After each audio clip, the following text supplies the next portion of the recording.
شهر رمضان الذي أنزل فيه القرآن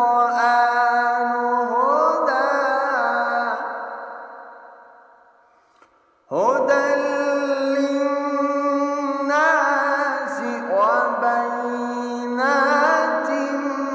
من الهدى والفرقان،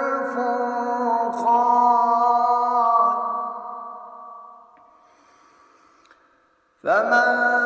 شهد منكم الشهر فليصم، ومن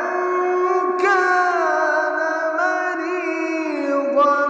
أو على سفر فعدة من أيام أخر، يريد الله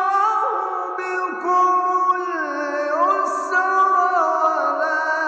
يريد بكم العسر ولتكملوا العدة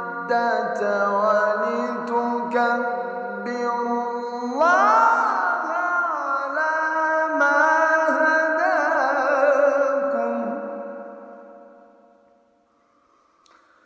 ولتكبروا الله على ما هداكم ولعلكم تشكرون.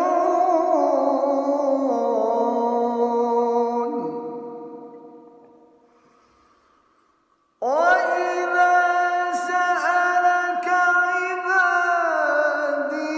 عني فإني